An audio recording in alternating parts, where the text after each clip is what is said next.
Hey, are these guys about to kiss? Get a room.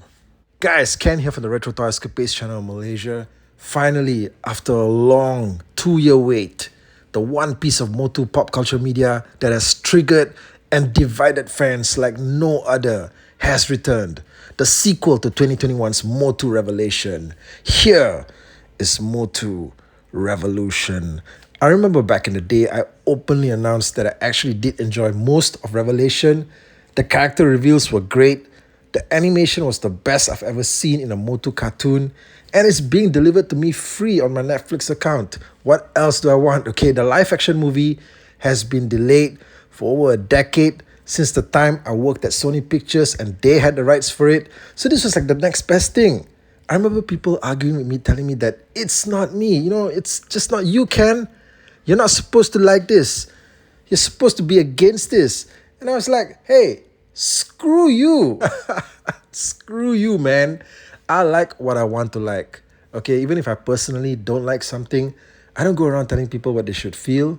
From Kevin Smith, director of some of the greatest young adult comedies of our young adulthood. The new poster they debuted for the series looks kick-ass. Okay, there's like about 1,000 characters here and featuring the stars of the latest wave of MOTU Masterverse toys, Cyborg Skeletor, Battle Armor He-Man. It looks like Castle Grayskull has been turned into Hordak's funhouse. In the trailer, both He-Man and Skeletor though are seen fighting in very different royal armor. Starring William Shatner and Mark Hamill, the leading stars of two of the greatest sci-fi franchises of all time, to also be rebooted incidentally by J.J. Abrams. Now together for the first time.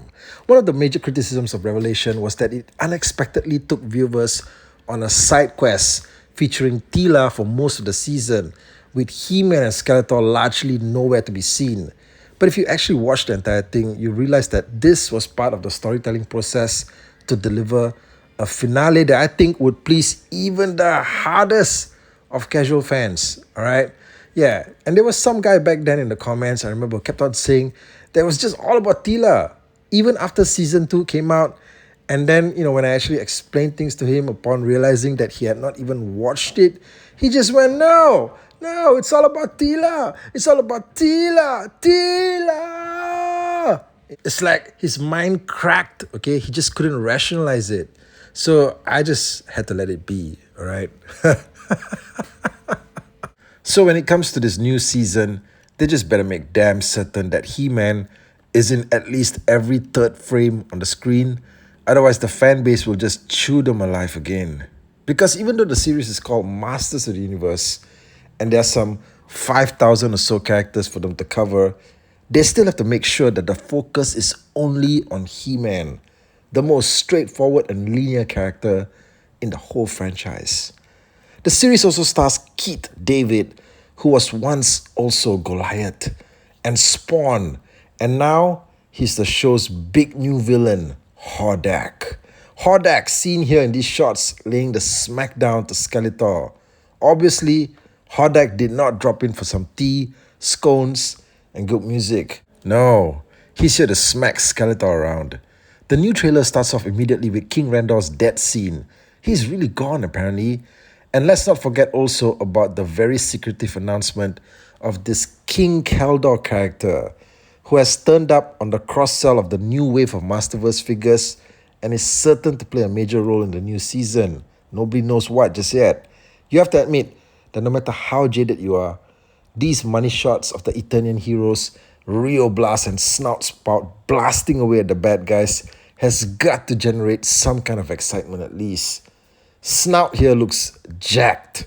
No longer the sad-looking elephant, Also, Grenadier the Dragon Lord in full combat gear, taking out some hot bad guys.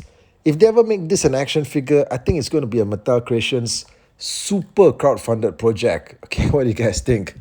We also get the hot monsters like Mantana, Grislaw, and Leech on screen, and this just looks amazing. This screenshot alone, I don't know, probably enough to silence the haters. And I have to say that that's the best animation translation of Leech that I've seen. He looks like Killer Croc here. No vacuum cleaner mount either. This is supposed to be King He-Man or something that we're seeing here. He's got a ton of gold on him because you know whenever the top guys get an upgrade, they have to be showered in gold. But what surprised me is how much this visual reminded me of the Power Attack He-Man figure that Mattel did for the Netflix CGI series. He's got the golden armor on too, the shoulder pads, the red cape, and the most shocking revelation is that they both have the same chest symbol. Okay, right. So one Netflix cartoon is taking cues from another. Shouldn't be a surprise, I suppose, as somewhere out there, all of these characters are in fact from the same multiverse. Now the show drops on January 25th. Let me know in the comments section just how freaking excited are you guys for this. Even if you aren't, that's fine. Let me know anyway. Alright, the one thing about this channel that I've always maintained is to let it be a platform for open discussion. Everybody gets their say. Thanks for checking out the video, and I'll catch you guys again real soon with more content right here.